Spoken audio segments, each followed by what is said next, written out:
Pangeran Sambernyawa. Tahun 1756, sebuah pertempuran berlangsung di hutan Sitakepyak, selatan Rembang. Pasukan VOC yang dipimpin Kapten Van der Pol menghadapi pasukan Jawa yang dipimpin Raden Mas Said. Bukan hanya kehancuran, VOC harus kehilangan Van der Pol karena dipenggal oleh Raden Mas Said. Raden Mas Said lahir di Istana Kartasura pada tahun 1725.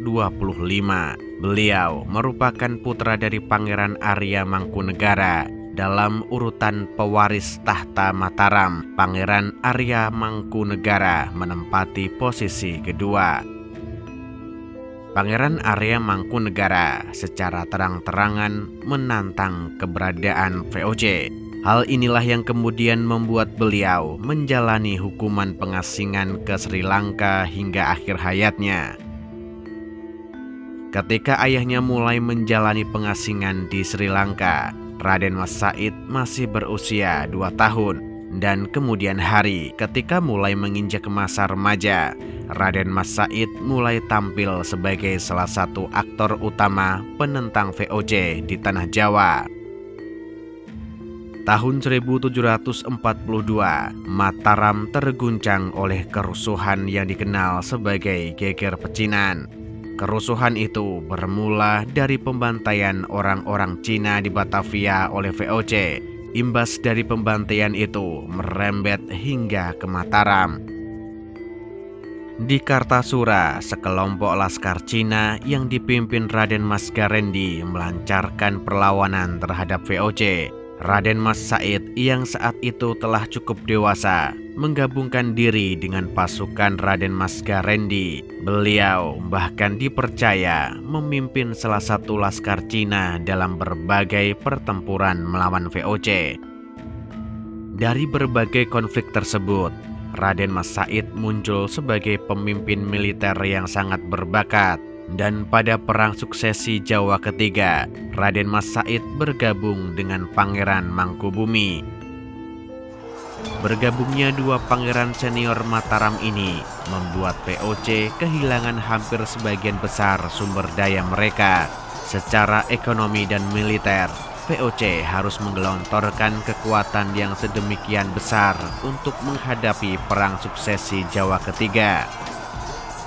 Menyadari tidak mungkin memenangkan pertempuran di Jawa, VOC berhasil mempertemukan Sunan Pakubuwono III dan Pangeran Mangkubumi. Dalam pertemuan yang berlangsung di Giyanti tersebut, secara resmi Mataram dibagi menjadi Surakarta dan Yogyakarta. Raden Mas Said sangat menentang pecahnya Mataram. Pasca perjanjian di Giyanti, beliau meneruskan perjuangan meskipun tanpa sekutu yang berarti dan menghadapi 3 kekuatan sekaligus. Terdapat 3 pertempuran besar yang dijalani Raden Mas Said. Pertempuran pertama terjadi tahun 1752 di dekat Ponorogo melawan 3 gabungan pasukan. Raden Mas Said memenangkan pertempuran tersebut. 600 orang tewas di pihak musuh, sedangkan pasukan Raden Mas Said hanya kehilangan 3 personilnya. Pertempuran kedua terjadi di hutan Sitakepyak, Rembang. Bukan hanya kekalahan total yang diterima VOC, Raden Mas Said bahkan mempermalukan VOC dengan memenggal Kapten Van der Pol.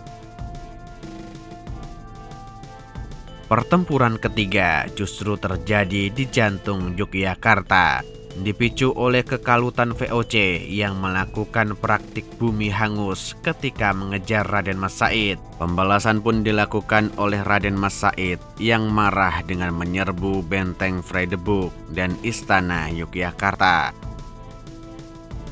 Sepak terjang Raden Mas Said inilah yang membuatnya dijuluki Pangeran Sambernyawa.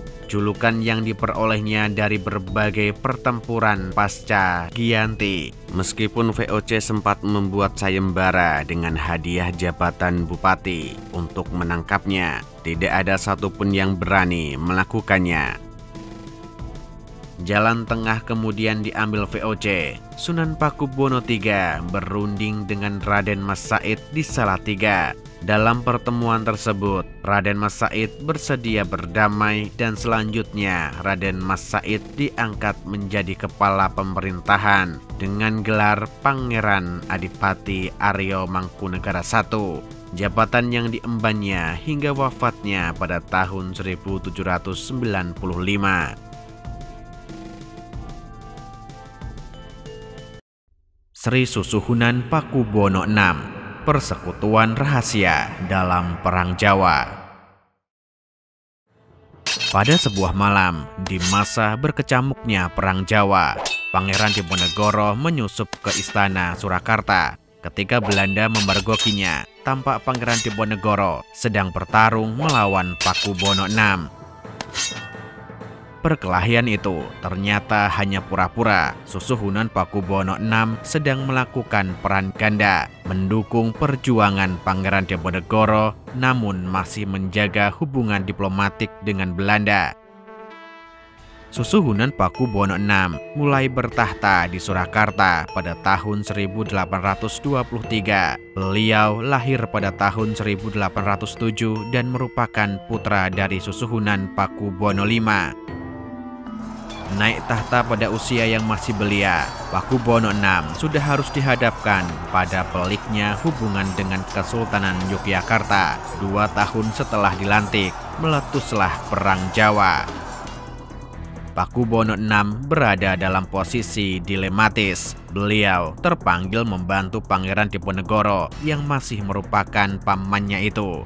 Bagaimanapun, Pakubuwono VI juga memendam kebencian yang mendalam terhadap Belanda. Susuhunan Pakubuwono VI juga mengkhawatirkan keselamatan rakyat Surakarta. Jika terbukti membantu Diponegoro, maka Surakarta berada dalam ancaman. Maka Pakubuwono VI pun menempuh cara rahasia untuk mengelabui Belanda. Beliau tetap mengirimkan pasukan untuk membantu Belanda. Namun, pasukan dari Surakarta itu akan memberikan bantuan logistik kepada pasukan Diponegoro. Sebagian pasukan Surakarta itu juga bergabung dengan pasukan Diponegoro. Selama menjabat, Pakubuwono VI dikenal suka melakukan pertapaan di kawasan Gunung Merbabu atau hutan-hutan rimba. Aktivitas tersebut membuat beliau mendapatkan julukan Sinuhun Bangun Tapan. Sebenarnya tujuan utama Pakubuwono pergi ke hutan-hutan rimba adalah menemui Pangeran Diponegoro. Dalam beberapa pertemuan tersebut, beliau membahas strategi dalam menghadapi Belanda. Tahun 1830, Perang Jawa berakhir. Siasat penangkapan licik di Magelang membuat Pangeran Diponegoro memulai masa pengasingannya di Manado hingga Makassar. Bagaimanapun, Belanda telah menaruh kecurigaan kepada Pakubuwono VI. Segala upaya untuk membuktikan kecurigaan itu tidak pernah berhasil. Belanda kemudian menangkap juru tulis istana, Mas Pajang Suwara, ayah dari pujangga kenamaan Ronggo Warsito. Meskipun mengalami penyiksaan, Mas Pajang Suwara tidak pernah membocorkan soal bantuan Pakubuwono VI kepada Pangeran Diponegoro. Hingga akhirnya Mas Pajang Suwara dibunuh Belanda dan jenazahnya dibuang ke laut. Belanda tetap menangkap Pakubuwono VI pada 8 Juni 1830. Dalih yang digunakan adalah bahwa Mas Pajang Suwara telah membocorkan keterlibatan Pakubuwono dalam membantu Pangeran Diponegoro. Belanda kemudian mengasingkan Susuhunan Pakubuwono VI ke Ambon. Susuhunan Pakubuwono VI cukup lama menjalani masa pengasingannya. Beliau wafat pada 2 Juni 1849 dan dimakamkan di Ambon. Belanda menyatakan bahwa Susuhunan Pakubuwono VI mengalami kecelakaan di laut. Informasi yang dipercaya hingga 100 tahun berikutnya. Tahun 1957, makam Susuhunan Pakubuwono VI dibongkar untuk dipindahkan ke pemakaman Raja-Raja Jawa di Imogiri, Yogyakarta. Ketika dibongkar, ditemukan luka bekas tembak di bagian dahi. Luka seukuran peluru senapan ini telah menguak misteri penyebab wafatnya Susuhunan Pakubuwono VI.